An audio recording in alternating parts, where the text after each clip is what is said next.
the strangest part, the Red Sox have been maybe like the most active team of any team.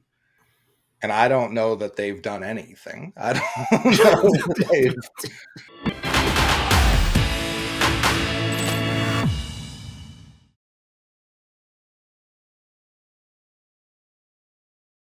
since the offseason started, which the baseball offseason starts like, I don't know, the ALCS, NLCS, like Yeah, I was about to say. moves start happening, and you're like, oh, can they even, is that even legal? And it's like, oh, yeah. Uh, I've just been in a constant state of pulling down my timeline, waiting for it to refresh, waiting for a move, and it just doesn't happen. It hasn't happened. And the strangest part, the Red Sox have been maybe like the most active team of any team. And I don't know that they've done anything. I don't know that they've accomplished. I assume they've upgraded second base. Outside of that, I don't know that they've done a single thing other than just like change names of. It's the most fake hustle thing you could ever see. It's just like, all right, yeah, we made 17 moves. Like, okay, but are you any further along than you were before you made the 17 moves?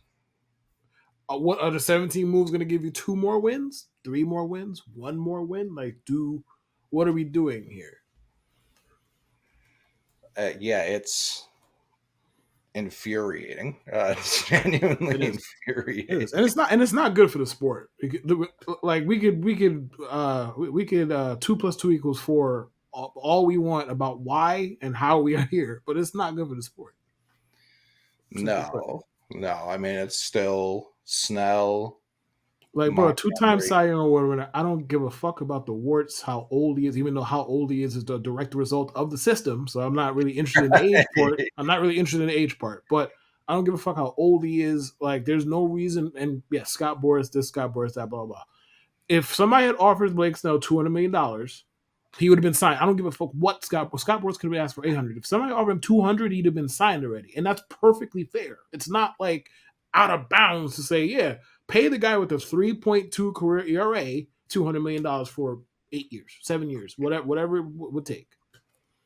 Yeah, I think like 170 he would have signed already. Right, and like Jordan Montgomery is basically just a fucking yard short of lining up outside of Fenway with a boombox over his head to beg. And the Red Sox was like, can't do it. You ain't got it.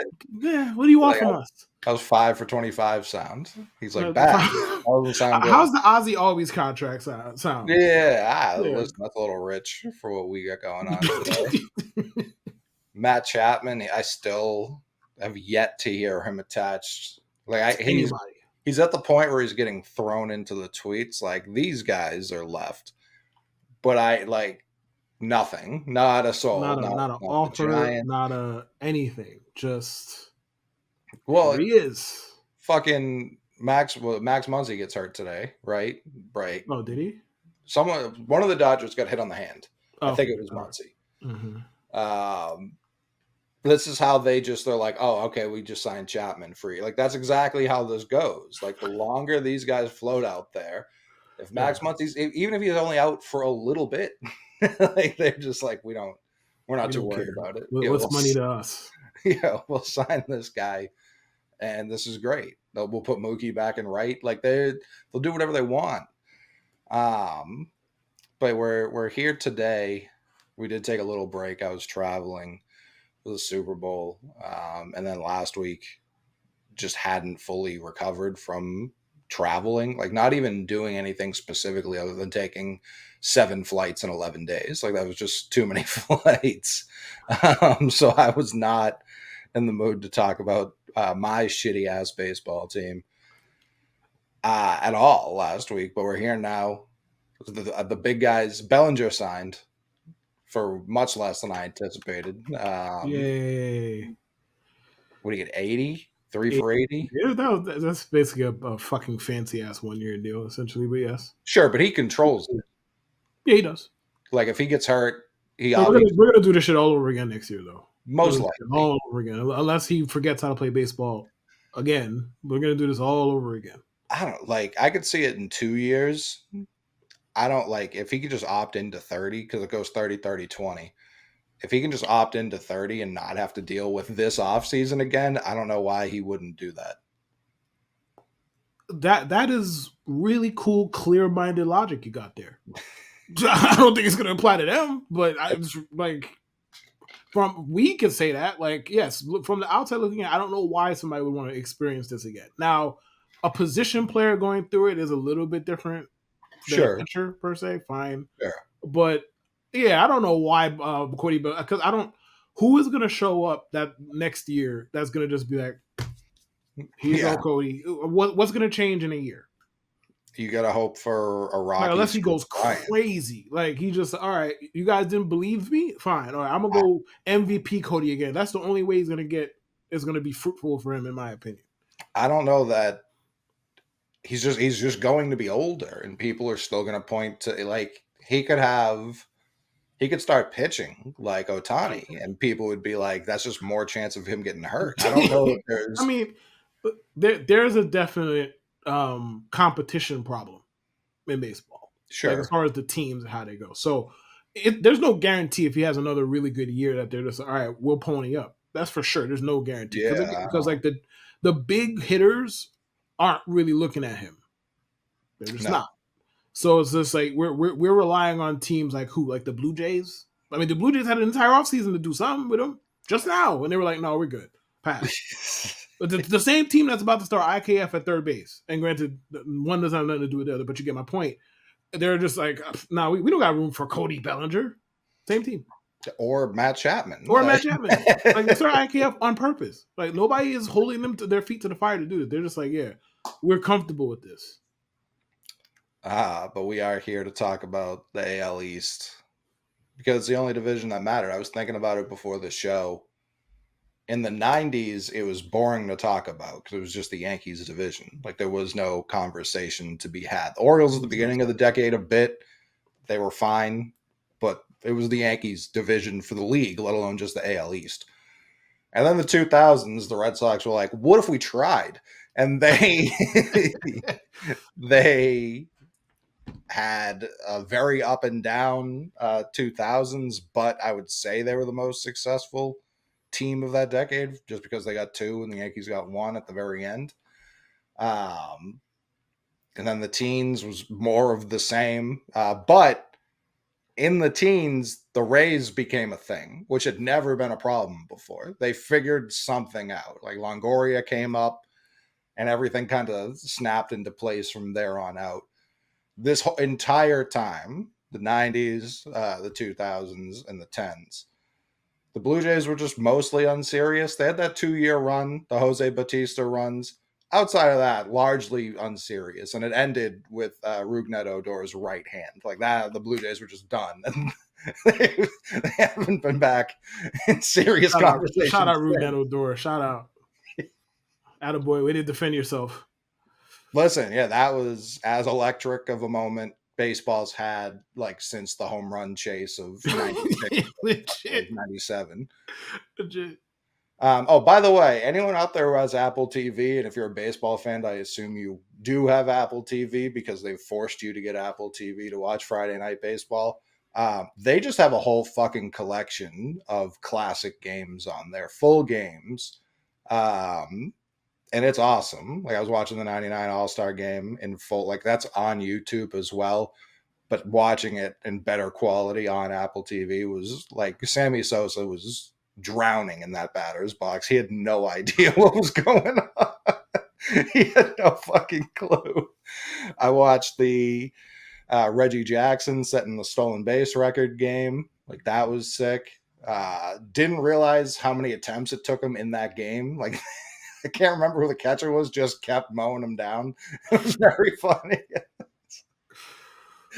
But yeah, this isn't an ad. Apple would never use me to try and sell their product. However, they're doing a shit job of letting people even know this exists. I had no idea until you just started talking about it. So It's unbelievable. It's like what I fall asleep to now. I just throw on a game.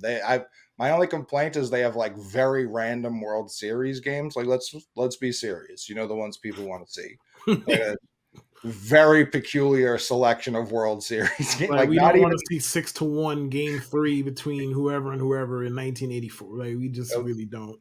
No, yeah, no disrespect. We really don't. I Sorry. don't get the logic. I don't know if like the whole library's loaded. I don't know what they're doing over there. I don't know that they know because again, no one knows about this except for me. Uh, Like nice secret you got there, Apple. Not yeah. not like anybody would want to know these things or anything. No. Well, I mean, as much as I'd like to shit on Apple, I do think this is probably baseball's fault. They're like, we don't want too many people to know about this. Like Fair. that's kind of how they treat the entire sport. They're like, Fair. Fair. keep it a hush hush, you know, just between Fair. friends. Why would we want the nation to know Mookie Betts? Why? Why would we want that? Why would we want him to be all over the place? Why? Mm-mm. Not So like I've his got initial the MLB or anything. But yeah, go ahead. I've got the uh, we'll call them higher lowers for the division in front of me. The lowest. Let me see if I've got this right. Yeah, the Boss Red Sox, 79 and a half, which is like about as on. Like I know they can't win a half game, but I'm sure they'll try.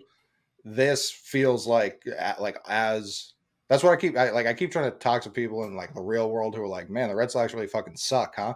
And I'm like, that's kind of the problem is they don't. They're as Right. You really mediocre don't. and that's worse. That's much more frustrating to live through than a team that just truly blows or is like going to win 108 games. Obviously, that's the best of the three. But watching a team that truly blows is it can be exciting, especially if you have young guys that are going to shoulder the burden moving forward, like in 14 when Xander and Mookie and those fellas came up. That is what you can get out of a terrible season. A season like this, like, yeah, 79 to 81 feels about right. If they sign Montgomery, which there's no reason to believe they will, but if they do, now it looks like a real team, and I could see like 85. So if you think Montgomery's coming to Boston, I would hammer the higher today because this line will move a little bit, but it's not going to be by a lot. Like you will be watching late September baseball to make sure Sweating. you hit Yeah. this. Yeah, sweating Yeah. profusely. For sure. Yeah. Sweating like Diddy and fucking Usher in that pool house with no exercise equipment to be found, but sweating nevertheless. Do you think this is the last place team in the division as everyone in the world projects it to be? I want to say it's Toronto so badly. I really do, just to push my agenda. But I will say this: I think the Red Sox are probably the last place team in the division. If they sign Montgomery, I'm looking at Boston, Toronto. I don't see a big difference, except like Boston is kind of showing you like we're not trying, we don't care. Toronto has at least attempted stuff. They failed, but they've attempted stuff. Like they're trying. Like I don't know how seriously you want me to take a team that started IKF on purpose. And yes, I'm aware I root for a team that did, and that's how I know. I have personal experience in this field. There's our IKF on purpose. But to go back to Boston, like they're as average could be. Because I was looking up and down the damn roster resource of Fangraphs, and I was trying to come to some kind of like have some kind of strong take on this. I was like, You this can't. is like an 81 win team. Like I don't know what Right. you want me to tell you. This looks like a couple bad days they win 77, a couple good days they win 83. That's what it looks like to me. So like if they add Montgomery, like it changes a little bit because obviously he's a really good pitcher, but I don't know how much it changes. Maybe if they're an 80 and 82 team, maybe they're an 84 kind of win team if he's there, maybe. I think what it changes is it would give them. You could argue, even if they had to trade Kenley to make it happen, which they don't, but I know that's what they're thinking. Even if they do that, you have five real starters now, which means the three chuckle fucks fighting for that fifth spot right now are now instead of oft injured starters, they're now elite relievers. And I already think the strongest part of this team is their bullpen, and it can only get stronger. Like, you strengthen two things: your rotation, clearly lacking a traditional ace. Bayo can reach it. I just don't think this is the year. I think that's a next year type step for him, if he ever takes a step at all. Montgomery just gives you a real human being, like an adult in the room, which is what the rotation needs outside of the rest. Like, I'm high on Cutter Crawford. Cora's already alluded to him pretty much locking up that fourth spot in the competition between the other three guys. The I don't other know, three being Tanner, Whitlock, and who? Winkowski, which Okay. again, he's had 2 years. One was elite, the other was not good at all, and one of the bad one was the starter one. Now, to be fair to him, that was his rookie campaign, and year two was out of the bullpen. So there is reason to believe he could be a valuable number 5, but he was so elite in the bullpen last year. All of these guys, the three of them, with maybe the exception of Whitlock, you've seen their best stuff out of the bullpen. I know their agents and them personally are like, no, we're starters, so they can get this money that 2-time Cy Young winners can't even get. But like, the best thing for this team is all three of those guys out of the pen. Then we're talking about genuinely, not even like, I don't know that you can be a homer about this, but genuinely, I think like the best bullpen in baseball. So that would be something that would appeal to me. And then the lineup, they still haven't necessarily replaced Turner. You know what I mean? Like, they just let him walk, and now they've slid Yoshida to DH. He had apparently some weird jaw injury last year that he played through. And he had surgery like the day the season ended. And he's like, yeah, now my head doesn't hurt constantly. I can focus. So we'll see. I was already high on him year two anyways. Him not having searing jaw pain 24/7, pretty good. Probably helps. Yeah, I can imagine. I'm always terrified when I see a report. Like, we've been watching sports so long, you kind of learn anatomy, whether against your will. Yeah. You just For start sure. learning, Oh yeah. like, PCL, MC, like things they don't even really teach you in biology because they're irrelevant for the rest of the world. Yep. When a new thing pops up, I get horrified. I'm like, that could be anywhere in this fucking guy. Is he dead? Did he die for a little bit? No, his jaw hurt. I was like, oh, okay. Why didn't you say that? That could legitimately be right. You could have just let off with that. Like, he had a jaw problem. But they just Returner and Duvall, who's still sitting out there, and he has both like plenty of warts to himself. They won you between the two of them like 12 games last year, and you've just let them both go and haven't necessarily replaced them. The lineup's going to be very, very feast or famine. Like, they'll put up 14 some days. They'll put up absolutely nothing in plenty of them as well. That's where the Montgomery signing, it's like, yeah, that boosts them above average, fighting for a wild card spot. Maybe if you over exceed in the first half, you make a deal at the deadline and like actually become a real team. But until that happens, there's no reason to believe any of that. You got to put them in last. You have to. Not gonna argue. You have to. It's not fun, but until Montgomery signs here or elsewhere, that's just how you have to look at the team. The next lowest projection, which feels like the easiest money to be made, the Rays at 84 and a half, higher, lower, higher. I am shocked that they're second lowest here. Shocked, actually. Well, I mean, to be fair, their franchise player, I don't know what happened to him, but he's not available anymore for like freedom. So he's not playing. He's so that definitely hurts. They typically keep 1 to 2 of their better starters on like the 60-day DL or IL. And then they just reinvent 2 other starters who are better somehow. They just always have 37 good or serviceable pitchers just ready to go. It's infuriating. Jeffrey Springs was genuinely awful on the Red Sox, and then he was like getting Cy Young votes for them. So it's like, what are you talking about? What do you mean? I've watched this guy. He stinks. And then he goes to the Rays. They sprinkle their fucking magic dust on him, and then all of a sudden he's good. It's Yeah, infuriating. I hate it. But I'll never I don't know what would have to change for me to not pick the Rays to finish like top 2 or 3 in this division. It's just what they do. Like they're not going to win the World Series. They're incapable of that.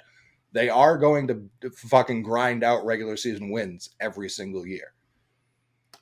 I'm just not sure what exactly the argument is that they're worse than Toronto. I don't understand it. What are we talking about? How are they worse? Weren't the Rays better than them last year? Or am I making it up?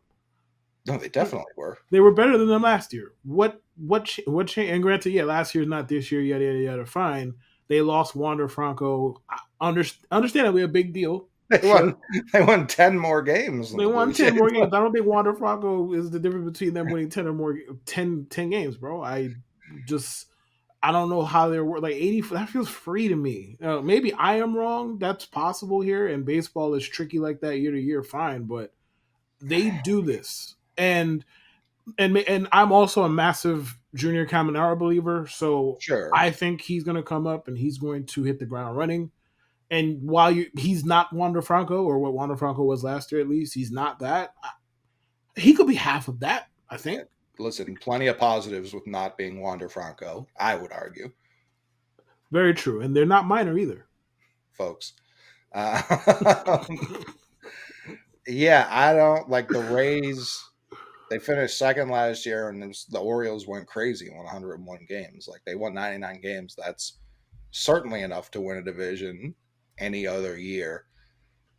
They've been doing this before. Like it wasn't like Wander came up and then they started winning this many games. Like they've legitimately been doing this since '08. Like this is just what they've been for 15 fucking years now. That I don't see any reason why this is the year the train falls off the tracks. Even if they get off to a slow start, they've had they've done this every different type of way. They had that crazy hot start where it was like historically good, and then they went 500 the rest of the year. Like they've had every type of path to 90 plus wins. I just don't know what would drive it to 500. Like, and they play this division less. Like that's part of it too. Like that's still a part of the schedule. I don't think most people have adjusted to yet. You just don't play the guys in your division 19 times a year like you used to. I would personally be surprised if the Rays finished in fourth in this division. Maybe it ends up being old takes exposed. Maybe I'd be surprised. Like yes, Wander's gone. I think Caminero does a good job of placing him. They do have another guy in Double A, Carson Williams. I think he's intriguing. I don't know if he comes up this year. Maybe he does. Maybe he doesn't. I think the Rays are some of its parts type of team. They don't ever really rely on 2 dudes or 3 dudes. Granted, in baseball it's hard to do that, but you get the point. They always have 10 good players or 13 good players and a bunch of jags or whatever it is. They always just happen to have a surplus of good players, and I think that hasn't changed. Is this also a contract year or Rosarena, or does he have another year of I contract? want to say it's contract year. I think it is, if I read that correctly. I mean, that could certainly be the best player in the league. Like that could easily, not even joking. Like that could very easily be Listen, the we best we've player in seen the league. we've seen a Rosarena in big games before. I mean, his next contract games, who knows what he could do? Yeah, if he just has a playoffs for the entire regular season, he's going to win MVP like by a lot. MVP, that's it. Like he might hit 80 home runs, bro. Right? Yeah, record-setting He might season. record say a historic season if he just puts a playoff for Rosarena for a year. It's also like I still think the Rays only get credit for making pitchers from like shit bums from other teams, turning them into elite. What's stopping Ahmed Rosario from going like 25-25 this year? Oh God, Did you don't remember even what Isaac Paredes speak was about on Detroit? it. Like, no offense to Who? Paredes, but he could Oh not. yeah, He yeah, was yeah. not. They were thrilled to get rid of him. They were thrilled. And Yeah. then he hits a home run like every other at bat. Right. And the thing is with the Rays, it's I'm not going to say they're similar to the Patriots, but they do kind of adopt one similar thing. Like Bill Belichick says it all the time, or people associate with Bill, whatever. We get guys and we do stuff they're good at. Right. Like it sounds like the most basic shit in the world. Like they got Paredes.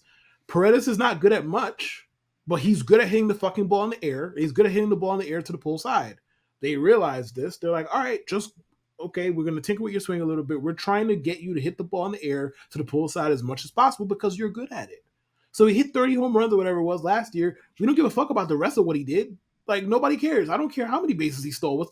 His job is to hit the fucking ball in the air and hit it far enough to get over the fence. That is it. He hit 30 bombs and they won 99 games. This is what the Rays do. 31 dingers, 98 ribbies, 250 average. I'm going to Baseball Reference now because I was on the Athletic just because I wanted to see the roster. But yeah, it's like, was it Hector Ramirez? Yeah, Harold Ramirez, excuse me. Yandy Diaz has become like when he digs into the box, I'm like, he's hitting a 3-run. I don't care how many guys were on base. They scammed that man. I'll explain. Yandy Diaz for years was like the good hit tool guy who couldn't stop hitting the ball on the ground. They paid him as that. Like, all right, we know you can hit, but you just be hitting the ball on the ground all the time. So they gave him I forget what the actual details of the contract was, but they paid him before last season. All of a sudden, last season, I think he had a career high fly ball rate. The Rays are not fooling me. They scammed that man. They're not fooling me. All of a sudden, last year it was like, all right, okay, we paid him. We paid him under market value. All right, bet. Now it's time to get that man to hit the fucking ball in the air more. And he hit what, like 18 home runs last year? 22 last year, 22 the previous 2 years combined. Exactly. They scammed that man. They're not fooling me. I respect it, but he was 30 when he hit 9 home runs. Now he's still at the top 20 MVP finish with those 9 home runs, and this was not the COVID year. This was like well after that because he still had an 824 OPS even with 42 extra base hits. Right. He's a good hitter. And then was all right, get the ball in the air more. Let's see what you got. And then he hit 22 home runs after they paid him. That's his fault for trying after getting paid. Foolish. Well, did he try after he got paid, or did he just stick with what he knew until he got paid? He's getting 8 this year, and then he gets 10 next year, and then he's got a $12 million team option in 26. And that's also when he's 34. So there's a good chance he doesn't see that. There's a good chance he does not see that 12. That's true. But they would have to pay. They would have to pay him a lot more if they were paying him this year instead of last year. Not fooling me. I'm on to you, Tampa. I see you. I see what you're doing. One-time All-Star, and last year he won Silver Slugger. He led the league in batting average and top 6 MVP. Like the Rays just do this every position. You can't just say, "Oh, they do it with pitching." No. No, they develop well all across the board. I got Josh Lowe. Like he looked completely lost the year before last year. Came out last year, was really good. Was one of the breakout players of last year. And they have a whole bunch of dudes who hit for power. Like it might not necessarily be a whole bunch of 360 on base guys. They don't have a bunch of those, but they do have guys who can leave the park, and often they have a type. Oh yeah, they've got Brandon and Josh Lowe. And when you have $12 payroll, like you kind of have to go for, a guy who might have one really good talent or 2 really good talents. Who's the Lowe in Texas? Nathaniel. Yeah, Nathaniel Lowe. They got to do something about that. That's too many. The fact that Brandon Lau's name is different than everybody else's is so annoying. Is it Brandon Lau? I believe it is. I think it is. Yeah. It's Brandon Lau, Josh Lowe, Nathaniel. Let's fuck out of here with all these different fucking Lows, bro. Yeah, the first time I saw this spelling in my life was Derek Lowe. The rest of you were Lowe. I don't know what to tell you, Brandon. I'm sorry. It's spelled Lowe. It's spelled Lowe. If you wanted to be called fucking Lau, spell it L-A-U, bro. That's Lau.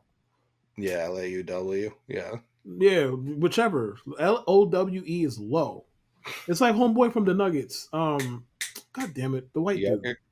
No, no. Christian Braun. Brown. Yes, yeah. Christian fucking Braun, and his name is Brown. If you want to be fucking Brown, spell your name B-R-O-W-N. Yeah, I don't disagree. Ridiculous, but yeah, the Rays are going to win like 90 games as usual.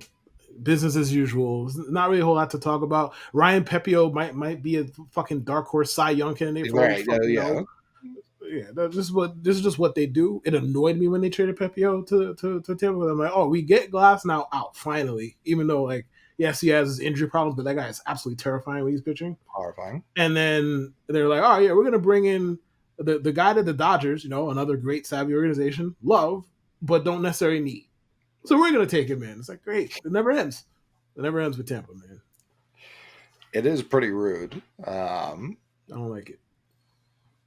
Next in the projection is your Toronto Blue Jays, 87 and a half. I assume you think that's an easy lower. I think the 87 and a half probably sounds about right. 86, 88, something like that. But also, like, I just don't think. Oh, first of all, as I've made myself clear on, like, I don't think them being projected for more wins than the Rays makes any fucking sense. None. And I don't think that the difference between them and the Red Sox is that wide. Because, I mean, you look at the projected Blue Jays starting lineup. How many good hitters do the Blue Jays have? We have Vlad. We have Bo. Yeah. We have Springer, who struggled last year, admittedly, but the And he track gets banged record, up. right? Like the track record says what it says. Or, Like Justin Turner's 50 years old. He's hitting cleanup for them. Well, at least that's what is projected. Kevin Biggio can't hit. Kirk, he's okay, I guess, for a catcher. Whatever. I'm not gonna knock him too much. for catchers, they have a solid. They still traded the wrong one, but they have a solid catcher Right, rotation. because they also have Danny Jansen, who Yes. can really rake, but is never healthy, so that's a problem. Dalton Varsho, elite glove, bat, IKF, don't need to talk about that. Kevin Kiermaier, average hitter, not bad, but average, below average, slightly below average. Like that roster is just not that impressive. No, I mean if Orelvis hits early, That can change things for them. you're right. That's where That can change things for them. I like Orelvis. that would definitely. And yeah, I mean Chapman obviously he's got a declining bat and he's never had a consistent bat to begin with, but he's a guy who makes your lineup deeper. And taking him out, obviously Turner was really good last year. He's pretty much been consistently good this whole latter more than half, latter 3/4 of his career has gone. He's 39. It was crazy to that he did what he did last year for the Red Sox. He's just 39. He's just another year older now. And even last year, I know a lot of that had to do with him playing in the field, but he was banged up the whole second half. Like, I don't think it's like, yeah, this guy's going to help us the days like Vladdy's just has an off night. Like, I don't. Like JT might be one of those dudes who just hits until he's done. Like that's very within the realm of possibility, right? I'm just never gonna be comfortable betting on a 39-year-old that's not David Ortiz. Sure. Like flat out, I'm just never gonna be comfortable betting on that dude because the minute it starts going downhill, it's not gonna climb back upstream, bro. Like the guy's almost 40, it's not gonna climb back upstream. But also, David Schneider is a sleeper for them. I don't know what they're going to do with him because it seems like they have a. I mean, I guess they could just get Biggio out of our faces. That's an easy alternative here, but they might platoon them. I'm not sure what exactly they're going to do, but that he has serious pop for an infielder. So if they start him more, maybe they could offset the fact that they're starting a complete zero at third. So who knows? Well, it's like when they have Biggio and IKF out there, it's kind of 2 zeros just in your lineup. Now most teams would be 3 because our catchers stink. They get that one back here, but I don't know. It's enough to offset it. When you look at the rest of the division, organization running out IKF and Kevin Biggio's nasty work, or at least an allegedly serious organization running out them two every day is nasty work. Now Biggio might not play every day, but as of now, IKF is. Like unless David Schneider could play third, I have no idea if he can or he can't. I know he played second. I know right. he was playing left. Right. And I know he was playing left the other day. So I don't know what they plan to do with him. But if you're starting IKF every day, you cannot sit here and run around and tell me we are doing what's best for the organization. We are trying to win. No, you're not. Like, there's no way. No, you're not. Yeah, it's insane. And guys like Ahmed Rosario signed for like $1 million, bro. Legit.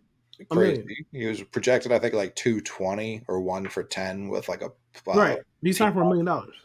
Yeah, that was And they signed IKEA for 3 years. I don't even give a fuck about the money at the 3 years, bro. 36 months, bro. 3 years. For what?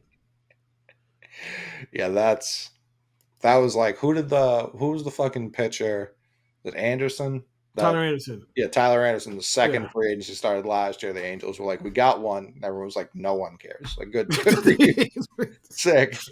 Sick. Good for you. Good for you. Yeah. Great. um, I think like the positives on this team. I know you hate them. This is age what 23 season, 24 season for fucking Vlad. Yeah, 24. He's gonna have a breakout year. I mean, genuinely should be his best year. Yeah. Projected should be his Yeah. best. And hopefully he has some better health on his side because he was banged up last year. He has better health on his side. They could in any series have the best 1, 2, 3 against other American League teams. It won't be every series because Barrios is frustratingly inconsistent, even though he was better last year. Mm-hmm. But with Bassett at the back end of that and Gosman at the top of that, they can go into any series and feel like, hey, if we're at the top of our rotation, we can compete and beat anybody with these guys. And I like their bullpen. Yeah, the bullpen's solid. Romano is very solid. Pearson, I remember when he came up, he scared the shit out of me. I think he's finally healthy. I think he's just a reliever now. Still horrifying. Still a horrifying person when he has the I mean, ball. he has nasty stuff. I don't he's always hurt. I don't. Super. I feel like he's disappeared for like 3 years. I feel like I was hearing a lot more about him in like 2021, and then just For sure. never again until like last week. So hopefully he makes a name for himself. But yeah, that top three, Vladdy, that's where you're gonna win a lot of games. That doesn't feel like a better recipe to me than what the Rays have. I don't. It just doesn't. It's not. So yeah, I don't. Weird offseason. Like the past couple of years, Toronto's never the most aggressive team, but they always get somebody. They always go out and get a guy. Even like they let Simeon walk, but they go get Bassett. They get Varsho in the trade. I still think that was weird. Just Moreno was like breaking walls, like doing sandlot shit in the minors. It was like, I feel like this guy's probably going to be really good. And then he's getting concussed every other game in the playoffs. And he's like, I'm fine. I'll be out there tomorrow carrying this team offensively. They've made weird decisions. That I mean, when they got Gosman, they traded for Barrios. They have been aggressive. So to see them take the foot off the gas this year, I don't know if they thought they had Shohei in the bag. I don't know why anyone other than the Dodgers should have thought that. If maybe like with hindsight, just like what I don't. Yeah. Weird off. It felt like it was just we like Shohei. We don't like the rest of these dudes. That's what it felt like to me. Is that the right approach? I can't call it. I don't know. The position player market wasn't exactly rife with talent or top end talent. Excuse me. But they weren't even like they weren't aggressive on the trade market either, and they've proven to do that pretty much every year. They'll do a big signing and a trade. Even Simeon, that was an aggressive acquisition for them when they didn't even need a middle infielder. They were like, this would be surplus for us, and it worked. Chapman, when they got him from the A's as well. Like they've been more aggressive than this, even when they didn't love the free agency class. Hey man, their marquee free agent sign was IKF, man. It clearly that's a sign of a winning organization, right? Good teams consistently want him, so there's something about that. Like I don't know why, but it's happened. I mean, I'm not gonna fucking derail this, but the good teams always want him. Point. How many? Who are we talking about here? Like the Yankees wanted him for really dumb reasons that I'm not going to go into. The Twins wanted him. Are we considering them really good? I'm not even asking that in bad faith. Are we considering them really good? Compared to the rest of the league. Actually, the Twins had him and traded him in a week. I'm not even counting them. Fuck them. I'm not even counting. I think they knew the next move they were going to make when they got IKF. Right. So we're talking about the Yankees and the Blue Jays. Yeah, I mean Texas when his best baseball happened in Texas. undeniably. Okay, I don't know what to make of that. Um, sure, It did. that is technically true. It just did. The Rangers before whatever 2 years ago were not a good franchise. No, but they were trending in that direction. Were they? I think so. I don't. I think it changed once they signed Corey Seager. To be fair to Right, them, 2 years ago. I said before that. You're right, and that's how you trend in that direction. Right, but I didn't say they were They trending had in that. traded Joey Gallo before that. Obviously, they had some sense about them. Who did they trade him to, Coley? No, We yeah, can talk about that. I'm fine with that. yeah, good. I don't know, man. People really like a super utility guy who has no utilities that are good. But whatever. On to the next topic. On to the next topic. Next, they have got the 101 win Baltimore Orioles, 90.5, higher, lower. That's where it's one of those lines where that feels like where Vegas makes their money, because the idiot like myself is like, they won 101 games last year. Their young guys are a year older with more experience. They've got more fucking young guys And they coming. got Corbin Burns. And they got Corbin Burns, 130, 135. Right. And then they go out and win 88 games. And you go, how the fuck did that happen? And because baseball. Baseball is a stupid sport. That's how that happens. Yes, it is. Yes, it is. So I don't know. I there's a reason that line's there after they, and again, 101 last year grossly outpaced even like their biggest homers. Like the biggest Orioles homer last year was like, we're winning 95 games, and people called him crazy. And so when they won 101, he was like, they were even better than I thought. So I think it's fair to be like, are they going to replicate that? I also think it's fair to be like, well, Grayson Rodriguez won't be as up and down. He's just probably going to be good the whole time. Like John Means is back. You know what I mean? Like it's like such a different rotation, even before the Corbin Burns trade happened, and then they did that shit. So it's like, yeah, this is as good of a team talent wise as exists in the league right now. I do wonder, and this is just me spitballing, because I would have no way to go back and look at every fucking over under or higher lower line in the past, but I do wonder if they kind of slant negative towards like really young teams. Sure. I maybe they do that, so maybe that's why this is, because realistically, and I get year to year things change. Your this year line is really not supposed to be based on what you did last year. I understand that, right? But they did win 101 games. The players that they're built around are basically all fucking young, and they're all, you assume, a year old. Well, I mean, they are a year older. You don't assume that. No doubt. They are a year older. That is a fact. You assume that they're a year wiser and that they will get better. You assume. Now, obviously, not all development is linear, blah, blah, blah. Maybe that's not the case. Maybe things go wrong. Things can go wrong, right? But I think 88, I think they're comfortably over 88, even if they don't get to what they got to last year. Because I don't think this is a 100 win team again. I also think I don't think they're 88 win team. And personally, me, I think they're closer to the 100 side of things than they are to 88 side of things. Because their pitching staff, assuming John Means comes back and is good, that's a big assumption. But he was good before he left. They moved the fucking walls back 150 feet since he got hurt last. And they don't really need him to go out there and overexert himself. They could just bring him along as slowly as they need to, whatever, until he's ready to go. So I think he's going to be fine. Like Corbin Burns is great. I think Grayson Rodriguez might be one of like the three best under 23 pitchers in baseball this year. So probably their bullpen is good. I think 88 is low. Can't wait for them to somehow win 82 and we come back like, wow, what went wrong? I can't wait for that. But I think they're a 97, 96 win kind of team, personally. Even if I were like trying to nitpick, which is what I've been doing, staring over the roster the last like 3 minutes or so, it's like, I remember last year Austin Hayes won them a couple of games, and he had like modest numbers: 275, 16 bombs, 76 runs, 67 RBI.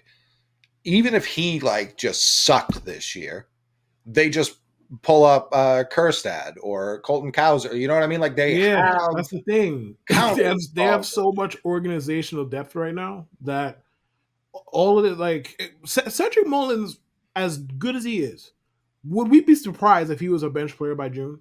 Because I wouldn't be.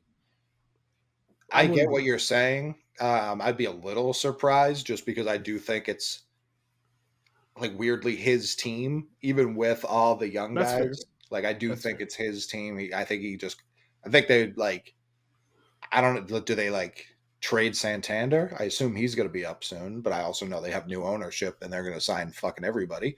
Um, but it's like Santander's been outside of the COVID year, his first full year was 2019. He's been 18 home run floor, and that was the year after COVID. Every other year outside of that, he's been 20 home runs. And Yeah. like last year, he was like maybe their best player, which was weird considering like Gunnar Henderson was so good Right. immediately. Um, He's once I a get good the name, hitter. yeah, he's really good. He's He's a good hitter. He's gonna frustratingly hit good. it. He's gonna hit his 30 bombs. He murders the Yankees. Now that we're talking about that, he fucking murders the Oh, Yankees. the Red So Sox too. Like he just murder. I yeah, think he murders everyone. I don't think it's a personal thing. I think he's he's a good hitter. Like he might be like if the season ends and he's their most productive hitter, nobody should be surprised. And no, that's not even like shade anybody else. He's just actually good, and he's a vet. We don't know what the Jackson Holidays are going to do. Like Gunnar Henderson, we'll see what he does year two. Adley, we'll see what he does. But like Santander, you know what you're going to get from him, from more or less. He's going to hit his 25 to 30 bombs. He's going to get you like a 800 OPS, 810 maybe, something like that. He's going to be extremely productive. You hit him fourth or fifth, whatever, you're fine. You know what you're going to get. it's like Mountcastle. He's 18. Like they just have like their whole team. Their floor was like 18 home runs, Yeah. run 70 And yards. if anybody slips up and is bad for a month, like you might get replaced.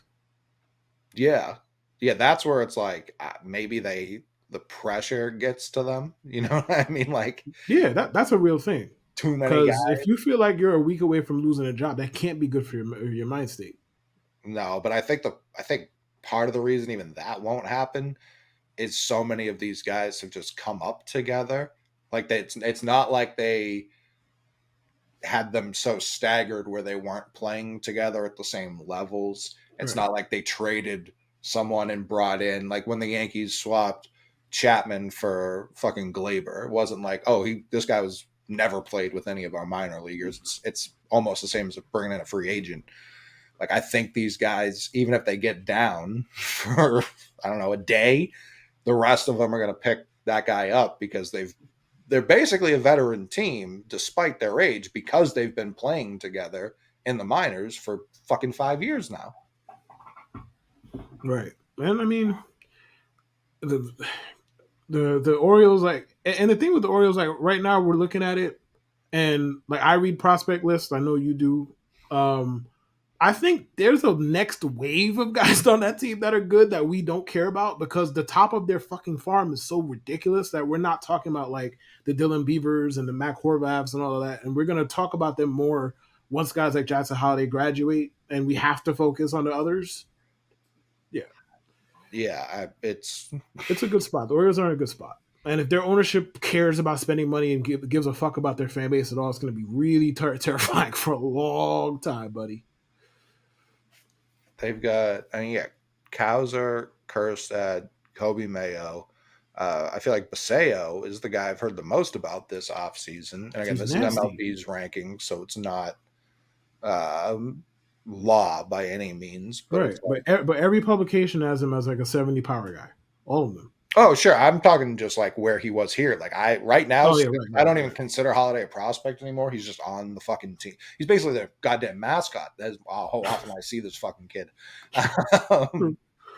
And it's like Cowser and Kerstad, I feel like are just utility guys. So it's like, yeah, he's their number two effectively. Enrique Bradfield Jr. was kind of the next iteration of Jackie Bradley Jr. Yes. at Vanderbilt, just in terms of like, I rarely know college players in the middle of their career. I'll hear about them their last year or going into college. Never year two. I've got way too many fucking names to remember as is. Enrique Bradfield Jr., the last guy I remember being like 2, 3 year guy that I heard every single year was JBJ when he was at South Carolina. He's not going to be a power guy ever. He's going to be a goddamn problem now that stolen bases are a thing again. And he's a good goddamn fielder. So, yeah, if they don't want to pay Cedric Mullins eventually, I don't think it'll happen during the season, but if he's out of there eventually, they've got a million options to Yeah, replace him, yeah. like Like Dylan that's Beaver. exactly why I wouldn't be surprised if they move on from him now. Like you did bring a point up about his significance to them, and that can't be understated because decisions like that don't tend to be just strictly about baseball, like Right. just strictly about on the field product.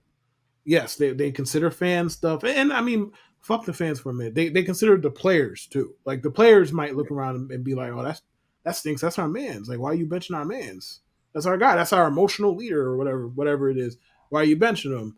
So it's not as clean. It's not as clear cut. Like, yeah, he's gonna get benched. I wouldn't be surprised because they have a lot of organizational depth. They might shit. They might just be like, all right, okay, you guys don't want to see him on the bench. Okay, how about you see him on the bench for another team? Like we just trade him. Like we just trade him. You don't have to see him here. Like he's gone. And Colton is our everyday center fielder or whoever the fuck they put on center field at that point. Like even if he's like your 9 hitter, like, what a problem to have. You know what I Oh mean? yeah, for sure, for sure, for sure. Like if Cedric Mullins is your seventh best hitter, you're done. You've done really well for yourself.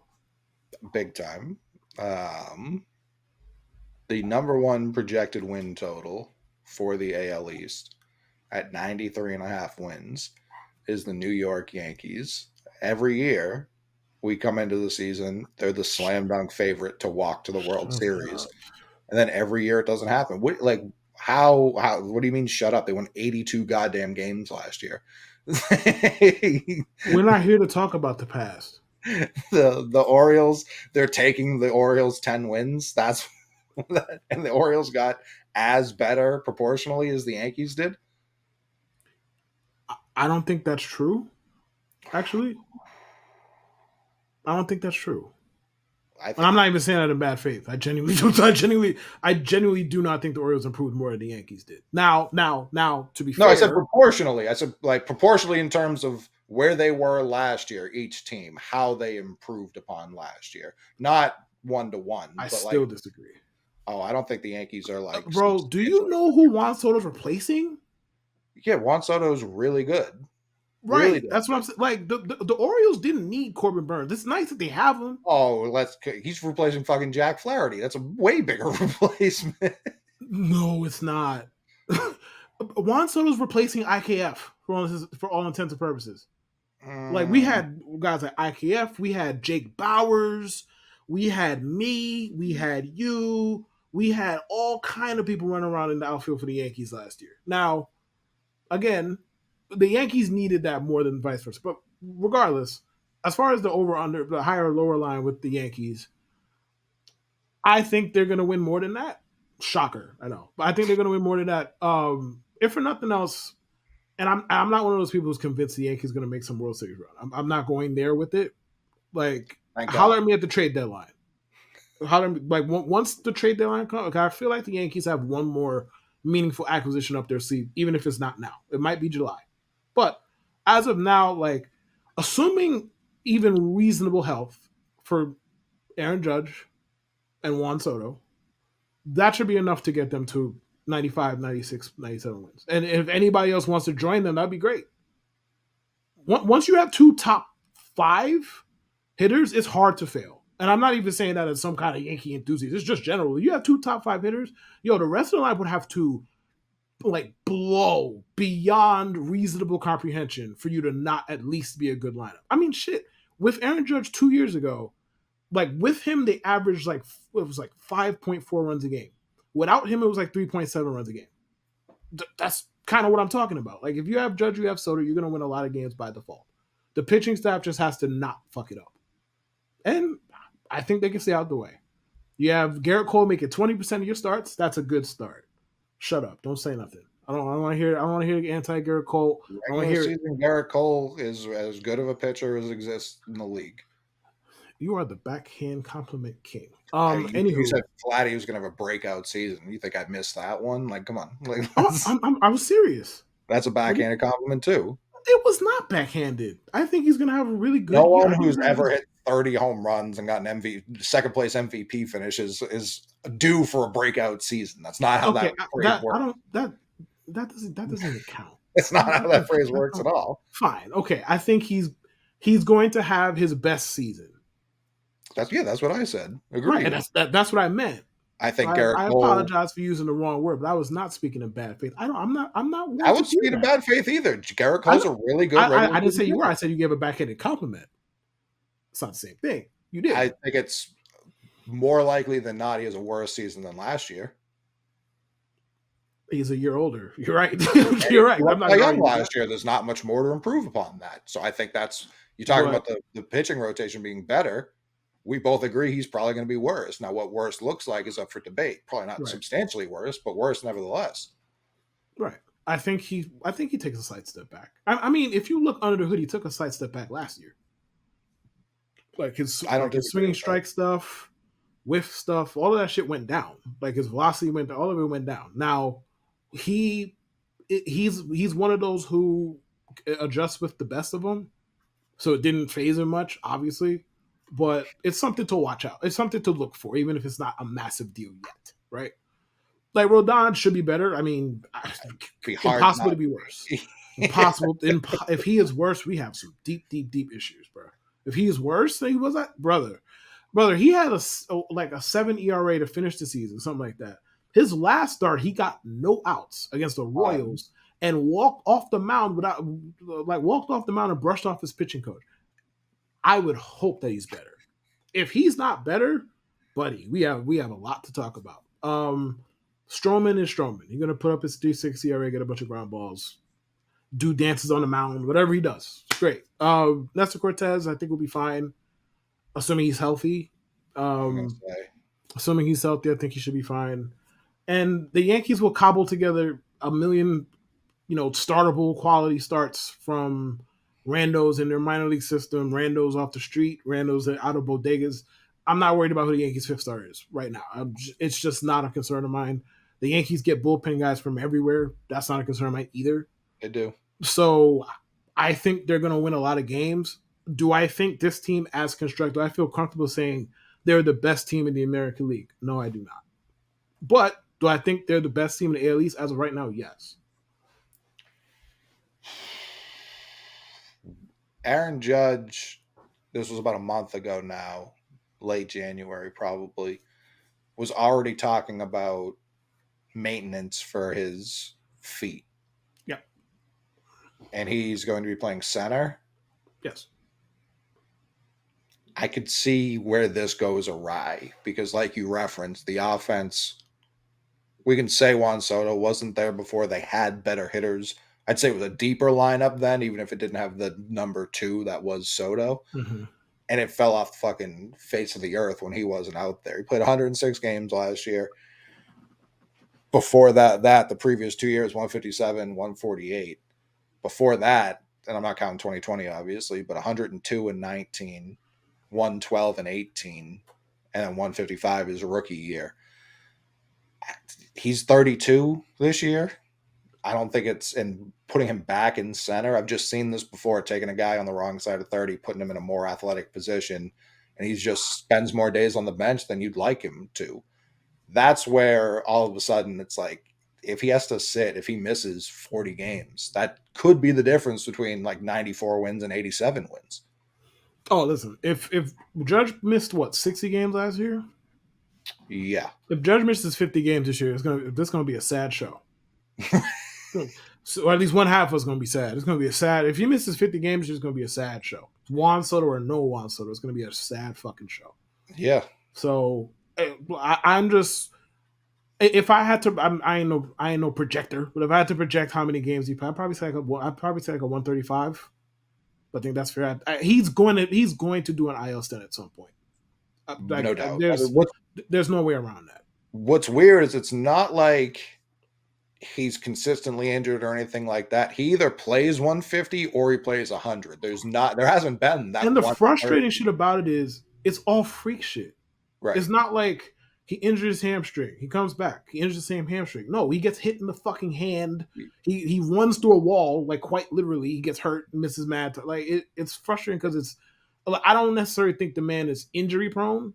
I just think he's had Right. bad luck. Yeah, And I think he's Gronk. I think he's baseball Gronk. 'Cause Gronk great would comp. get hurt fucking on an extra point. Like a guy just happened to walk into him weird, and it's like, oh, now he has a Barry Bonds elbow brace the rest of his career. Yeah. Like that, Yeah. Gronk was like similar hulking presence. Like Yep. was almost too fucking like Bo Jackson. Bo Jackson literally got hurt, career defining injury because he was running so fast and powerfully that he ripped his own the hip out of its socket. Like that's that couldn't have happened. I've never run so fast that like I was putting myself in danger. Like that's the type of athlete we're And not talking many about. people do. No, Not many no, people like this is do. 1% athletes we're talking about Right. here. Not many people Judge is do. one of those guys. He's going to get, knock on wood. I'm not rooting for it. I'm rooting for the Yankees' demise, not individuals' demise. Like not, it's going to be a weird injury that happened. Like he's especially in center. That's where if he was playing a corner, especially right field at Yankee Stadium for half the season, that's where it's like walk in the park. Yep. You can basically playing deep second base. Like you can do whatever you That want should, out there. that should go over your head of leaving the park anyway. So yeah, pretty much. Yeah, right. Pretty much. Yep. So that's where it's like him in center playing in some weird fucking center fields out there. I don't love it. That would be my biggest concern because then if you're just pitching around Soto, now you're talking about like the non-World Series Nationals teams. Like if that's fine, no people have no problem doing that. The lineup he was on last year, All right. All right. especially if you It ain't think, Nationals bad. Let's relax. well, what I'm saying is I would much rather pitch to the other 8 than fucking him. Oh yeah, no shit. But like Labor Torres will still burn you every now and again, you know. Sure, he would, but like Soto was in a deeper 1 through 9 lineup last year, and that team That's true. missed the playoffs, horribly underperformed. Yes. He's going to be great. It's just what he does. If Judge misses, like you said, that many games, I don't give a fuck about the pitching. I don't give a fuck about the bullpen. Like they're going to be scoring 2 Carlos runs. wants to turn back the hands of time, which I'm not counting on that. Notice I have not mentioned him until now. Like I'm not like Stanton is a supporting role guy. He's on the team. Otherwise, he's on the team. He's a supporting role guy and to prove another. I would love to be wrong because I love Giancarlo Stanton. I would love to be wrong, but I gotta see it. I'm just there with it. I'm not gonna be negative about him because he lost weight. I've seen it and I'm just like, okay, he obviously is moving better. That the bar's in hell on that one. I don't know if you've seen the clip that was circulating last year, him rounding third that one time. The only clip right now I'm stuck on is the one the Yankees. I don't know if it was the Yankees or if it was one of the beat reporters tweeted out of him fielding that ball, like that routine fly ball and left that he had to dive for. Mm-hmm. Like that's the only that was this year. Like last year, like there was one clip where it was like a shot, one hop to the left fielder. And he, for some reason, our third base coach decided we're going to send Stan home. Mind you, he couldn't run, like literally could not run. Regular season, right? Yeah. Yes, I remember. And bro, and he's walking around third, like legit walking. He gets thrown out by 80 feet. And I'm just like, what are we doing here? But if he wants to turn back the hands of time, that would be great. Also, I'll take this time to air some frustration. I think we know where this is going. I'd be remiss if I didn't mention. I opened up roster resource. I mean, this is obvious to anybody who follows the Yankees. I didn't need roster resource to tell me that, but I opened it. I got furious immediately when I saw the name at the top of the lineup, DJ LeMahieu. Why? Why do we've done this for 4 years? This man hasn't had a good hitting season since 2020 during COVID, like the initial surge of COVID, whatever you want to call it, when the balls were juiced to the fucking gills. And it was like 40 games. He's had 1.4 good seasons as a Yankee. And we're still running around acting like we owe this guy anything when A, no MVPs, B, no rings, C, no World Series MVPs, and D, like he ain't even getting paid that much. Like if he was getting paid $40 million, you have to lie to yourself. At least I could understand why they're just giving him every fucking opportunity. Like Stanton. Yes. Yes, very true. Yes, unfortunately, very true. But we're still hitting this man leadoff, and it's like, oh well, because I've seen. I mean, we as a collective make too much about lineup alignment, me included. I could agree to that, understand it, right? Okay. That being said, we've had the argument because I'm the guy who thinks Soto should hit leadoff. I think it's obvious, personally. Like, oh well, who is he gonna drive in? Bro, if you're hitting DJ LeMahieu ahead of him and you're that hell bent on doing it, then hit him fucking ninth. What is the Sure, difference? What is the difference? Like right now, the Yankees have two great hitters. Glaber's good, and then you don't know what the fuck you're getting out of the rest of them. That's just what it is. Like we don't know the catcher. It could be Austin Wells. He could be good. He could suck. Jose Trevino can't hit. We don't know if he's going to play every day. Rizzo, we don't know if he has CTE. buddy. Like Stanton is like 190 pounds now. We don't know how that's going to work. No idea. Verdugo, I don't feel like talking about that dude. On the Volpe is in the second year. We don't know what we're going to get out of anybody. You have two great hitters. Hit them 1 and 2. And like, is LeMahieu your best hitter? Fuck no. Is LeMahieu your best on base guy? No. So why the fuck is he getting leadoff? For what reason? Why? Professional at bats, making the pitcher work. He's just got the eye, the major league eye you need at the top. What is the update? Serious question on Jason Mhm. Dominguez. Like, is he going to play this year at all? Is it like a middle Yes, of the yes. They season? think they think his recovery is going quicker than anybody expected, which that's music to my ear. Because the first day that we get the JD Judge Soto outfield, and I don't have to see Alec Verdugo's ass. Oh, it's gonna be No, heavenly. It's gonna be I mean, amazing. that for sure won't happen. One of them will DH. Stanton with DH. Listen, He's leaner. Verdugo's, and it's not Hey man, 2019. Stanton been on that Weight Watchers. You leave him alone. Yankee fans of all teams should know when someone loses weight, it's not always a good thing. CC nearly ruined a Hall of Fame career losing weight.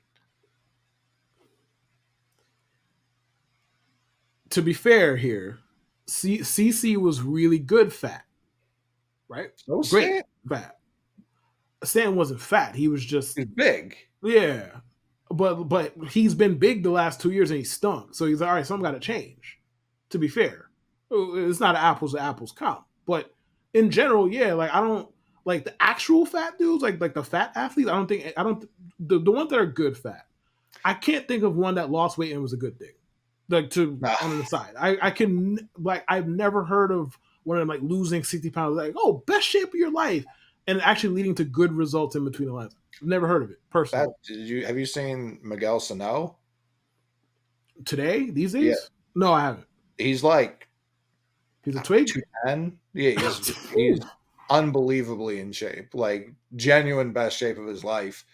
And I know he got like Pablo Sandoval like too big to play. That's also a problem Oh too. yeah, for sure.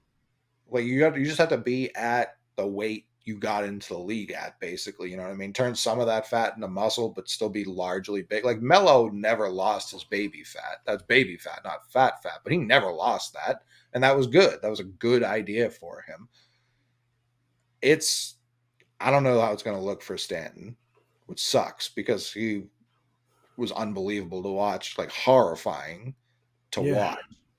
And it does feel like it's just over. Now, I do know even last year when he was actively bad, he still had a higher average exit velocity than literally everyone on the Red Sox. And that was him being bad. And And most he people in the sport, like right, he was like in the 98th percentile, if I'm not mistaken. So like he could still hit the ball hard. It's just catching up to fastballs became a problem for him last year. right, That's not the only problem, but it was a fucking prominent one because if you can't catch up to gas these days, they're going to exploit you because for sure. everybody fucking throws gas, bro. Everybody. Yeah. Like Trent Grisham, if he's playing at all, we know he can't hit. Great glove, but not worried about anything there. Was it Peraza or Cabrera who dropped like the most routine fly ball ever the other day? Not gonna lie, I didn't see it. You quote tweeted it. That's where I saw it from. I think it was Peraza. It was in the infield for sure. I don't recall. Maybe I did. I quote tweeted a lot of stuff. Maybe I did. I don't remember. That was electric. Yeah, defensively weird team. Like Judge is elite in the outfield, but I would rather him in the corner just because his bat's more valuable. Verdugo's been better, and it's a contract year for him, so that's fine. But like, Well, I can't wait till you sign that contract with somebody else. It's gonna be two lit. out of 9 elite defensive players—that's not enough. Who's the second one? That's what I mean. Like Verdugo is who I'm giving you. Oh, I mean, we have a Gold Glove winning shortstop. Listen, he'll get the glove on the ball, no doubt. Fuck off. Everything he does after that is real Desmond Ritterish. Like he's wow. All right. Listen, don't do that. Anthony Volpe gets the ball to where it's supposed to go. Might go slowly. It might bounce. It might bounce 2 times. It gets to the intended destination. No, not always. Not more than Desmond fucking Ritter. I can say that. He's throwing to a standstill target every time. First base does not move. Ritter, he's got guys. Ritter is throwing to standstill targets too. They just have to be wearing the other team's jersey. He's throwing to standstill targets too. Like I saw that clip. I saw the fucking interception reel. I saw it. It was pathetic. Volpe's. I'm not giving him elite yet. I don't. We've already went long and deep about how we don't give a fuck about Gold Gloves. Oh no, it's not the Gold Glove because really like cut right to the chase. You could make the argument he didn't deserve it. Like, I'm not. You can definitely make an argument he didn't deserve it. Now, was he one of the best fielding shortstops in the sport? Sure. Yeah, he was. But like, he was not better than Bobby Witt. Like, he wasn't. I don't know why Bobby Witt didn't win the fucking Gold Glove. I have no idea. Don't care that he didn't win. Don't care about Gold Glove. We've established this on this program. Because, Salvador Perez has, 17 of those motherfuckers? I don't care about Gold Gloves. Why would I care about that? They have made a mockery of that award over the years. Rafael Palmeiro won that shit playing like 6 games at first. Nobody cares about Gold Gloves now, but he's a stud defender. The rest of the defenders, I feel good about the defense because they have one objectively bad defender, and it's the guy nobody gives a fuck about his defense. Juan Soto. Awful defender. Don't care. He plays right field at the stadium, bro. All right, man, if it goes over your head, that's just gonna leave the park. It's gonna hit the fucking 1 in the 314, bro. You're fine. So I think they'll be all right. Yeah, I've got this as the third place team in this division, but that's not an insult compared to the rest of the league. For sure. Because it wouldn't surprise anybody if we had like 3 teams in this division with 93 plus wins. That wouldn't be shocking. It wouldn't be shocking. So yeah, I mean, the jump from 82, I don't know. I still see high 80s, and again, I think that's still a playoff type team. We know Judge is going to miss time, or we assume, especially in center field, he's going to miss time. Stanton, I just think, is done. I don't think he's got anything of value. Dominguez coming back sooner would be big because then even if Judge misses time, I'm like that high on Dominguez. It's like I don't think the offense suffers that much. But it's the pitching. If they go get Snell, then I think it's the second best team in the division. I just don't think they're going to do that.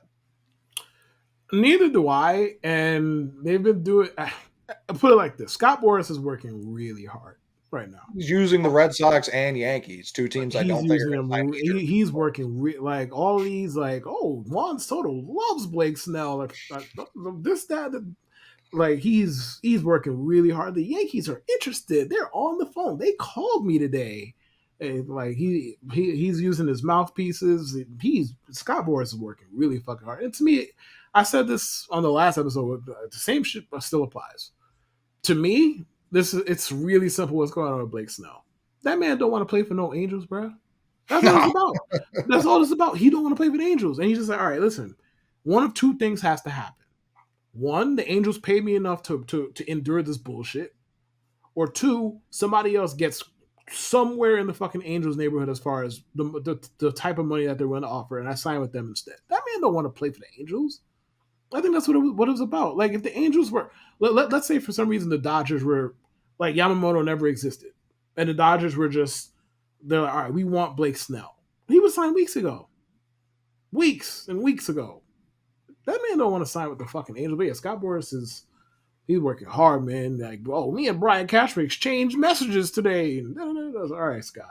All right, but yeah, like I'll believe the Yankees sign Blake Snell when I see it, simply because, well, one, the Yankees are at the portion of the luxury tax where they basically got to pay $2 for every dollar they pay sign somebody for. So if you think they're paying Blake Snell essentially $70 million, I have riverfront property in Brooklyn to sell you. Number one. Number two, they got to give up IFA money and draft picks to do it on top of the luxury tax implication. I can't see it happening. Like, I think the Yankees will trade for a pitcher at some point, whether it's now, whether it's later. I think Shane Bieber is a prime candidate for that. Not worried about Shane Bieber. Who's not worried about Shane Bieber? Me, like as a Red Sox fan who hates the Yankees, like have him. Oh, I mean, nobody should be worried about Shane Bieber, but he's a fine mid rotation starter. Nobody should be Yeah, worried about him. He's a fine mid rotation starter. Like, I don't think the Yankees necessarily need a top end arm. It would be nice to have for fucking sure. I don't think they need a top end arm. So they got a Blake Snell type in there, like that'll hold you over. But yeah, ultimately, I think the Yankees win 97, 98 games or so. If Aaron Judge gets hurt, that number dips precipitously. That's just what it is, man. That number dips precipitously if he gets hurt. 98 feels crazy to me. Of course it does. I think the rotation's okay. Like I remember It last is. year at this time, Yankee fans, I'm not saying you, Yankee fans were Mhm. pushing that it was the best rotation in baseball, let alone the AL East. They were saying it was the best rotation in baseball. That was always insane. And they've added Stroman, who I like. Like that's a solid middle of the rotation piece. I don't know that I'm completely sold on like Nestor being a consistent guy year to year.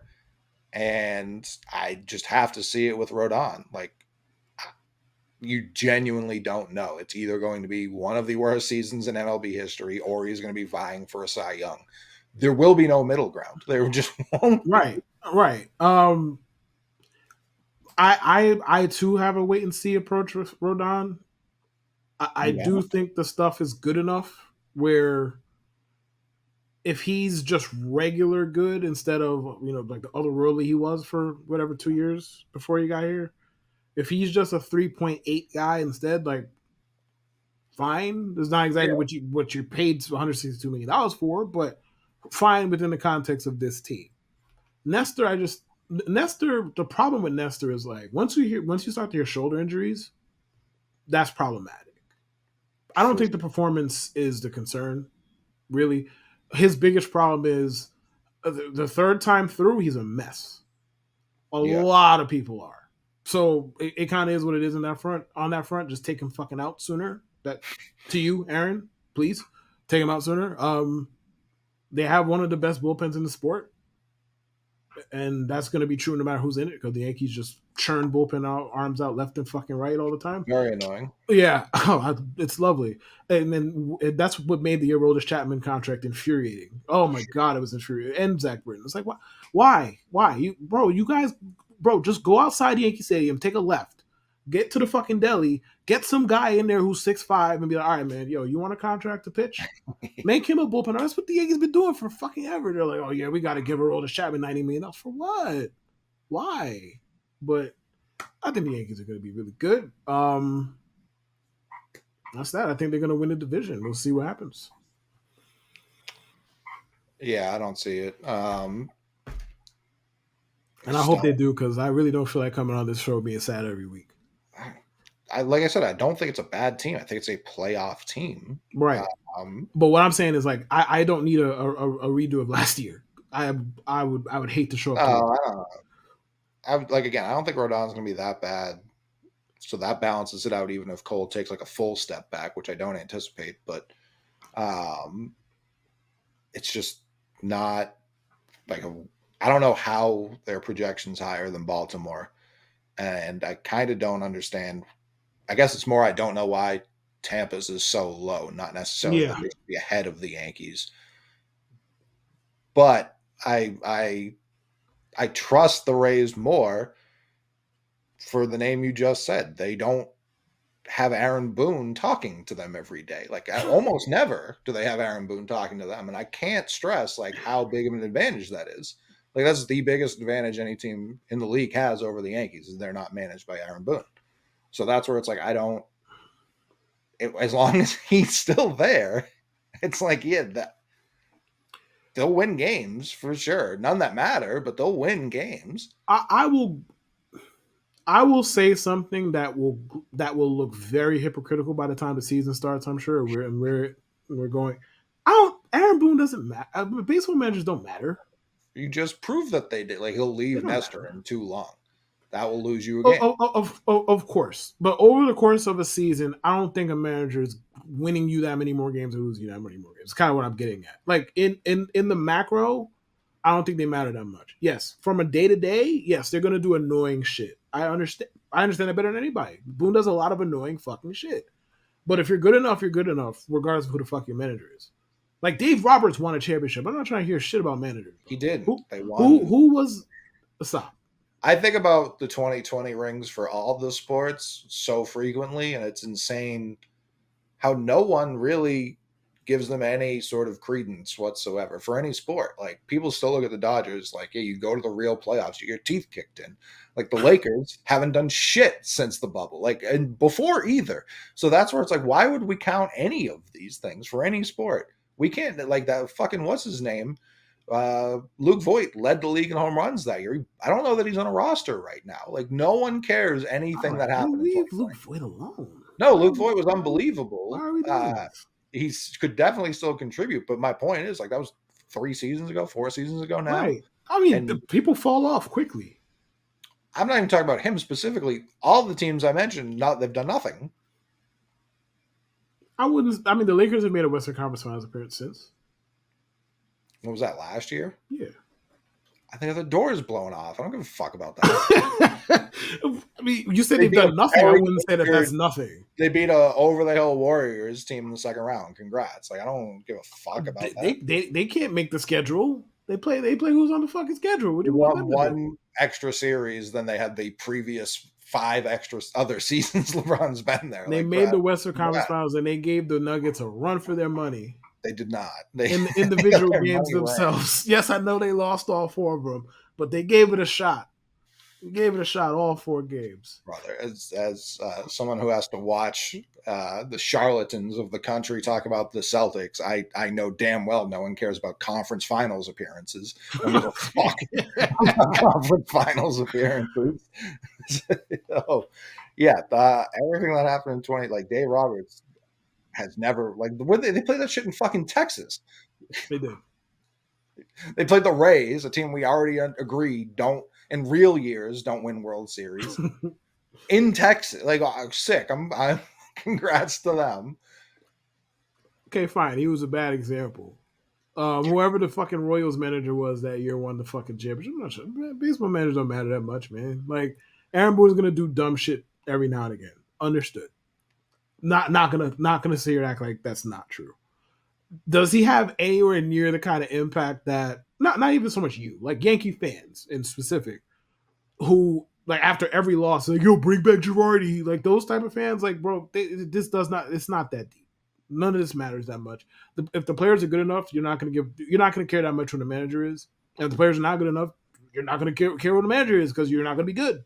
That's how it works. If your biggest concerns, or two of the larger concerns you brought forth, are things that he has direct control over. If DJ's leading off, that's his call.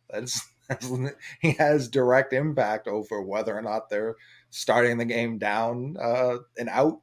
I mean, to be fair, I don't think that's all him. Let me explain. Yeah, I understand. Juan Soto might not like hitting leadoff. Number one, that's a very possible thing here. Bad teammate. He might selfish. But if he thinks that hitting 2 or 3 or 4 maximizes his performance, he's directly helping the team. If it works. Why wouldn't it work? If no one's on base when he digs in, then it doesn't. Them solo home runs still count for runs. Sure, he gets less at bats every game. You know how that math works.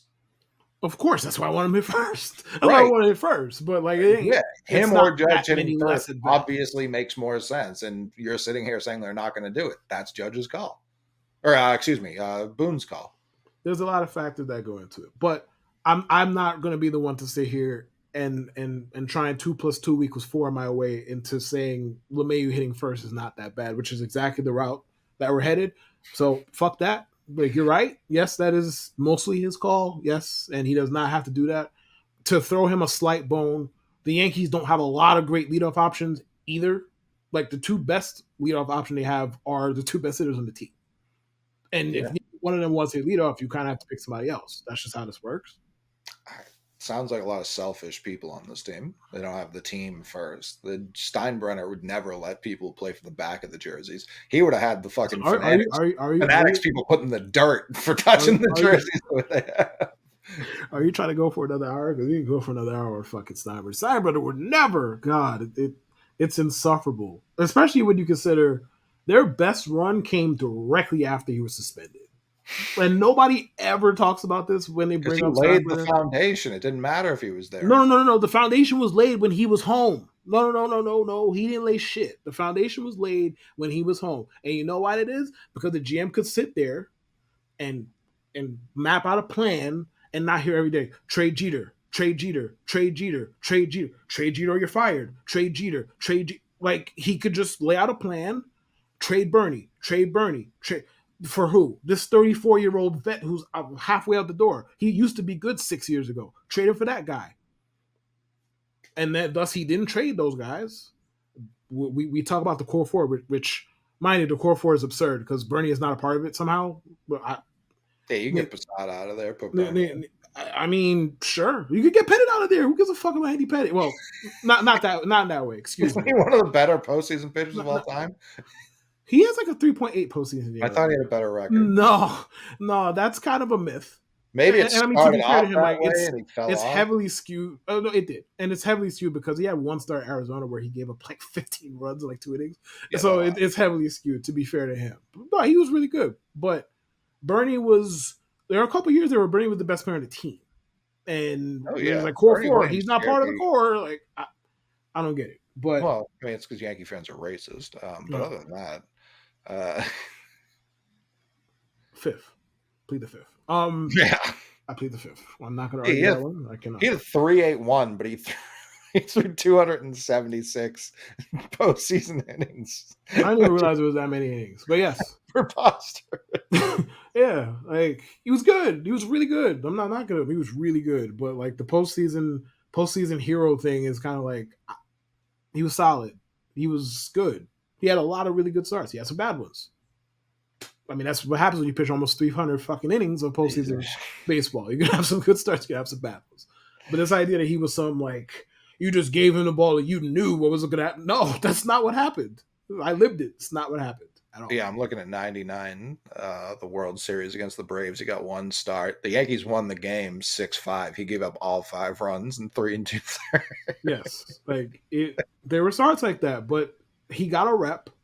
The Yankees won a shit ton, and the rep never subsided. It just always stuck with him. He was the playoff guy, so he was. Yeah, I mean the Braves pushed his shit in '96 too. He came back that series and dominated them. Yeah, he did. He had, I want to say, it was like 8 innings, 1 run, something like Game that. Or 5, no runs, no runs. runs. Yeah, it But was 1-0 win. Yep. He pitched 10 total innings against the Braves and gave up 7 runs, all of them coming in that first start. Yeah, I've never dug into Andy Pettit's postseason game log before. This is a wild ride. Yeah. Yes. Like, no doubt, some dominant starts here. Right. But like, there were some massive duds in there too that nobody ever speaks about because they won despite a lot of them. Yeah, I mean, the year after 2000, this is just the DS. Game 5, he gave up 5 runs to the Oakland Athletics, and they won 7-5. Like, that's big Severino hours if I've ever seen them. All right. Stop. Just stop throwing shade at my people, man. Stop it. Oh, now I can't talk shit about the Mets. This is disgraceful. I didn't say talk all the shit about the Mets. Like, just leave Luis. Is Severino not a Met? Has he not earned In his blue? in name alone, he ain't really a Met. He just plays for them. I don't know. He's not really a Met. He just plays for them, man. Yeah, Like it is. it's there's a difference. Some people are a Met. Pete Alonso's a Met. That's a Met. Yeah, a teammate of Luis Severino. I got you. So how many teams do you have getting in the playoffs in this division? I'll say three. Okay, I'll say three. Yankees. I don't think I need to name them. I don't. But Red Sox. Yankees, Orioles, and Rays. Yeah. If the Red Sox sign Montgomery, they'll get into the playoffs. No, Yankees, Orioles, and Rays. I think get into the playoffs from this division. Do you think, before I give my order, if the Red Sox sign Montgomery, and this is a very 20 years ago way of thinking, if the Mm-hmm. Red Sox sign Montgomery, do you think that makes the Yankees more likely to sign Snell? No, but I will say this: the further it goes along, and the more the chatter comes from like the players, because it's behind the scenes, like the players are all like begging. Oh, so, I mean, same for the Red Sox. Right. Like They're distributing no, the but ball. no, it ain't Snell begging. Like Montgomery's the one like, please, please, please. No, but like the players are all like, yo, Snell, hey, psst, Snell, like Snell will help, Snell will help. Like they're all like actively pushing for the Oh shit. yeah. So the further it goes along and there's like no actual suitors besides the Angels, anything is possible at that point. I would still be surprised if anything is possible. But no, I don't think the Yankees are going to react to the Red Sox in that way. No. Well, it's also like if Nestor goes down, like sometimes See, that's all. that might get some movement. Like if Yeah. somebody goes down in their staff, like that might get some. Like we like not wishing this obviously, but if we hear No. like Nestor has a flexor strain or whatever it's called, yeah, that might get some shit moving. Yes. So I'm gonna go. I'm gonna pick the Rays to win the division, the Orioles to come in second, the Yankees to come in third. I don't think there's gonna be some huge gap between 1 and 3. Me either. Um, like 6 games maybe. You know what I mean? Like a 95 to an 89, and then the Orioles finish with like 92. And then I'm going to go Red Sox, Blue Jays with kind of the same type of season as the Red Sox and Yankees had last year, where they were both just battling it out for last place, where both teams would be like leading the AL Central by 5 games. Like that's what's going to happen. The AL Central should be abolished, but continue. Yeah, it's not great. It should be abolished. Just send Tariq Skubal to the Yankees and abolish the rest of the division, please. Thanks. You guys can get fucking Baez is what you can do. He can lead off. Is there another bias that I'm not aware of? Nope. Javi? The very To same. do what?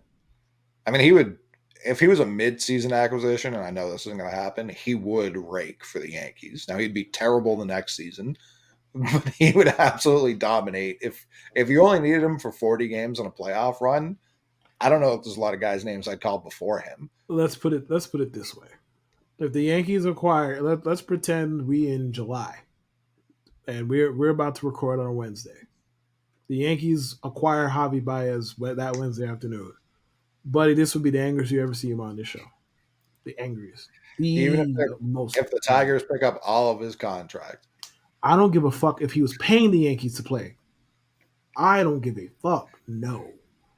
And I'm not the hit tool guy. I'm not that. But bro, I watch Javi Baez. I like an aggressive hitter. Shit, I like power hitters.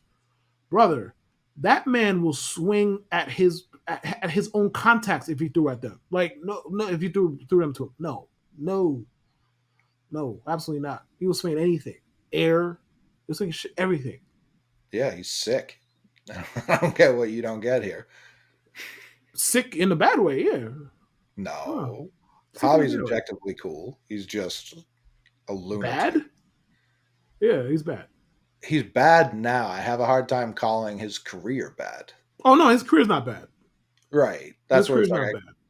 he was Like the thing is, but objectively his offense was always volatile because his plate discipline is the worst you'll ever see. And I don't think that's an exaggeration. Like it's a legitimate worst you'll ever fucking see. But Like he was productive despite it. Like he hit home runs, he ran the bases well, blah blah blah. And then once like he stopped hitting as many home runs at least, and it was like, oof, this is not great, Bob. It's not great. He's very cool player. But yeah, that's it for the AL East. Do you see anyone from this division claiming any major individual awards? Is Grayson eligible for Rookie of the Year? I don't think so, right? Can't imagine. No. I don't. Somebody in the Orioles will win Rookie of the Year. How about that? somebody, bro. Jackson, whoever the fuck else is eligible, somebody will win the Rookie of the Year. I'll say Jackson Holiday will win the Rookie of the Year. It feels like a fairly safe bet. I feel like I know I put down two things for MVP. I know one of them Like was Garrett Cole is going to win Cy Young again, and so it's going to be great. not. It's going to be great. Yeah. I mean, wouldn't that be terrible for you guys? He's only done that in non-playoff seasons. Stop. Did I lie? No. How much does it mean, though? Very little. So, Very little. the facts are the facts. I'm trying to think. I can see Gosman winning Cy Young. He always flirts with it. I could see it. I think I don't even know what voters look at anymore. To be honest, No while we're idea. talking about this, No I fucking really clue. have no fucking idea what they look. I don't know what they look at. I was gonna mention that amongst like the greats, like his whip is always higher in relation to everybody else, but I don't know if they look at that shit. So I don't have a point. Yeah, sure he could win Cy Young. It wouldn't be a surprise. No. He's a really good pitcher. It wouldn't be shock. It wouldn't be a shock. Do you think Soto or Judge could even win MVP without the other missing substantial time? Yes, I think that'd be surprising. I don't think they treat this like the NBA, where They pick and choose. they definitely pick and choose. And I mean, I'm not gonna play dumb. Like Juan Soto going off for like 45 home runs and all the narrative that would be in his favor wouldn't surprise me if he got an MVP out of that. That wouldn't shock me. I don't think Judge playing would stop him. As a matter of fact, it would help his counting stats. And again, I don't know what they look at. I know they look at WAR. Like I know that's a consistent thing over the last few years. They look at WAR. I don't really know what else they look at. I think the team context stuff they kind of push that to the side, rightfully, in my opinion. But as far as what they look at numbers, I don't fucking know. I have no idea. Like last year, the NL, the top four was all Braves and Dodgers. Like they definitely don't completely hold it against you. Right, for sure. But when you see how the voting shakes out, both guys who beat their teammates in the standings were the more all-around players as opposed to just the first baseman. So very true. And like that would be the one thing working against Juan. Right. That's where I don't know, outside of Judge missing time and the Yankees offense not cratering like it does when he has missed time. Right. I don't know how he could win MVP outside of like breaking the AL RBI record. If he's going to win MVP, it's going to be because he had like a 180 WRC plus kind of season. And to be fair, like that's within his range of outcome, as insane as that is to say out loud. It is because he's put together like 160 multiple times. Sure. Like it's possible. It's damn sure not likely, but it's possible. So if he does that, yeah, he's in the running. Regardless, he could kick every single fucking fielding chance he gets. If he puts up a 180 WRC plus, they'll be like, all right, you're going to get MVP votes. Yeah, I just think they're going to be. People hate the Yankees, and that is a factor, whether people want to talk about it or not. As much people that's for sure. Like them, they will hate them as well. So to be like, I think Judge has a better shot. For sure, he does. And I'm sure like the numbers back that up, like what the books have it at. But I don't. Judge is gonna hit another 60 home runs. No, probably not. He will. In 135 games played. Yeah, and then he'll get out hit by like Jorge Mateo or whoever you pick up for the playoff run. Shut up. That's exactly what will happen. Always look at the negative. Just looking at the facts. The facts? Those How are the could it be facts. facts when it didn't happen yet? Right, it was IKF. It was worse. It was worse than if it happened to Jorge Mateo. All right. It It was was, it much was good worse. seeing you guys for today. It was great recording. It was great being back. That's the only teams that matter with Coley and myself. I mean, the AL MVP hasn't been much of a discussion just because Shohei existed. Now he's like not even in consideration for the NL because he'll only be DHing. This is the most open both MVP races have been in like 5 years. So that's That's going fun. to be interesting to watch. That's fun. And yeah, I don't need any of the Yankees to have anything to do with that. It's not what I They, need. they, they will. Aaron Judge will be in that conversation at a minimum. For sure in the conversation, but if he plays 135 games, that's out the window. No, it's not. It's happened Yeah, before. 135 is fine. Yeah, 135. 135, like 115. Like, yeah, no, Right, yeah, that's more what I that's was not going to thinking. happen. No, yeah, 115 is not going to happen. No, 135 could. But yeah, the Rays, this is the Rays division. Everyone's always said that.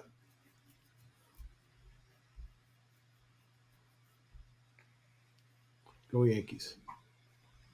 That's not making the show.